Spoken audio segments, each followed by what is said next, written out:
সম্প্রতি বাংলাদেশ মিলিটারি একাডেমিতে আনুষ্ঠানিকভাবে যাত্রা শুরু করেছে দ্বিতীয় বাংলাদেশ ব্যাটালিয়ন।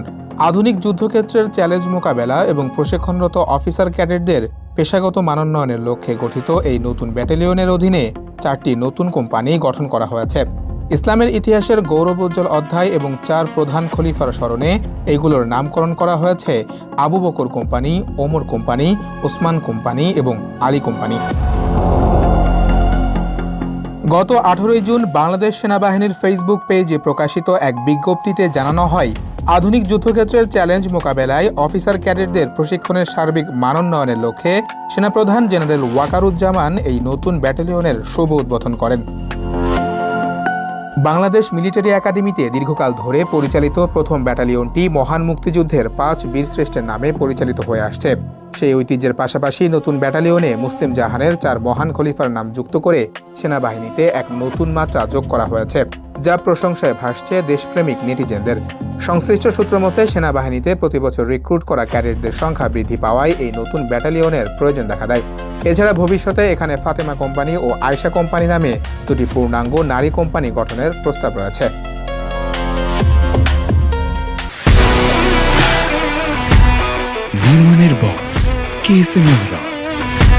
বাংলাদেশের সার্বভৌম সেনাবাহিনীর এই অভ্যন্তরীণ ও প্রশাসনিক সিদ্ধান্ত নিয়ে প্রতিবেশী ভারতের সংবাদ মাধ্যম এবং রাজনৈতিক অঙ্গনে গাত্রদাহ ও বিতর্ক দানা বেঁধেছে। নবভারত টাইমস তাদের প্রতিবেদনের শিরোনাম করেছে, Bangladesh army is general Zaman forming on Islamic army for Bangladesh, a company named after the prophet first 4 খলিফাস। অন্যদিকে উগ্র হিন্দুত্ববাদী ঘরানার পোর্টাল নর্থ ইস্ট নিউজ এক নিবন্ধে মন্তব্য করেছে, 4 খলিফার নামে এই নামকরণ মূলত বাংলাদেশ সেনাবাহিনীতে সুকৌশলে ইসলামীকরণ প্রক্রিয়ার সুস্পষ্ট বহিঃপ্রকাশ। নিবন্ধটি লিখেছেন বাংলাদেশ নিয়ে প্রোপাগান্ডা ও অপতথ্য ছড়ানোর জন্য বিশেষভাবে পরিচিত কথিত সাংবাদিক চন্দন নন্দী। বিশ্লেষকরা বলছেন, দিল্লির নীতি নির্ধারক ও তাদের অনুগত মিডিয়াগুলোর এই দৃষ্টিভঙ্গি চরম দ্বিমুখিতার শামিল। নিজেদের দেশ যখন উগ্র হিন্দুত্ববাদের জোয়ারে ভাসছে এবং খোদ ভারতীয় সশস্ত্র বাহিনী শত শত বছর ধরে হিন্দু ধর্মীয় প্রতীক ও দেবদেবীর চাদরে ঢাকা, তখন বাংলাদেশের একটি সাধারণ প্রশাসনিক নামকরণ নিয়ে তাদের এই মাথা ঘামানো কেবলই রাজনৈতিক উদ্দেশ্য প্রণোদিত। উগ্র হিন্দুত্ববাদকে রাষ্ট্রীয়ভাবে ধারণ করা আধিপত্যবাদী দিল্লি ঢাকাকে সর্বদা নিজের ইচ্ছেমতো ধর্মনিরপেক্ষ বা পুতুল রাষ্ট্র হিসেবে দেখতে চাই বলেই এই গাত্রদাহ। বিশ্বজুড়ে বিভিন্ন দেশের সেনাবাহিনী তাদের নিজস্ব ইতিহাস, সংস্কৃতি এবং ধর্মীয় চেতনার সাথে সামঞ্জস্য রেখে ইউনিটের নাম বা রণধ্বনি তৈরি করে থাকে। এই নীতি যদি ভারতের ক্ষেত্রে বৈধ হয়, তবে বাংলাদেশের ক্ষেত্রে কেন নয়? এই প্রশ্ন এখন জোরালোভাবে তোলা হয়েছে সামাজিক যোগাযোগ মাধ্যমে। ভারতীয় সেনাবাহিনীর একাধিক কোরের নাম সরাসরি হিন্দু পুরাণের দেবদেবী ও অস্ত্রের সাথে যুক্ত। 17 নম্বর ব্রহ্মাস্ত্র কোরের নামকরণ করা হয়েছে মহাভারত ও রামায়ণে উল্লেখিত ব্রহ্মা প্রদত্ত অন্যতম শক্তিশালী দিব্যাস্ত্রের নামে।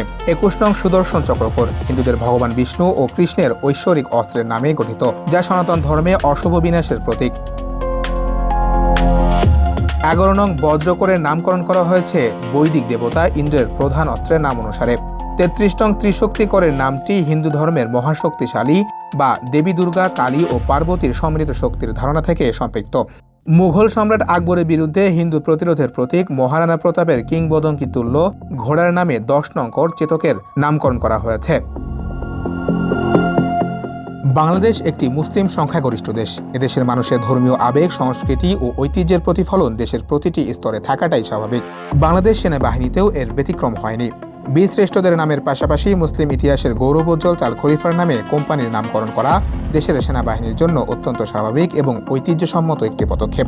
ভূরাজনৈতিক বিশ্লেষকদের মতে 2024 সালের আগস্টে গণঅভ্যুত্থানের মাধ্যমে বাংলাদেশে শেখ হাসিনা সরকারের পতনের পর থেকেই ভারতের একটি বিশেষ মহল বাংলাদেশের প্রতিটি জাতীয় সিদ্ধান্তকে বাঁকা চোখে দেখছে। ভারতীয় গোয়েন্দা সংস্থা ও তাদের এজেন্ট এবং মিডিয়াগুলোর প্রচার করার চেষ্টা করছে যে বাংলাদেশে ধর্মনিরপেক্ষতার অবক্ষয় ঘটেছে, কিন্তু বাস্তবতা হলো ভারত নিজে তার সামরিক বাহিনীকে সম্পূর্ণ হিন্দুত্ববাদী প্রতীকে রূপান্তর করার পরও বাংলাদেশের মুসলিম ঐতিহ্যের প্রতি সম্মান প্রদর্শনকে উগ্রবাদ হিসেবে তকমা দিচ্ছে। নিজেরা দেবদেবীদের নামে সামরিক ইউনিট গড়ে তুললেও বাংলাদেশ যখন ইসলামের গৌরবময় ইতিহাসের অংশ হিসেবে চার খলিফার নামে কোম্পানির নামকরণ করে, তখন দিল্লির এই হাহাকার ও গাত্রদাহ কেবল তাদের আধিপত্যবাদী মানসিকতা ও চরম দ্বিচারিতাকেই নগ্নভাবে উন্মোচিত করে।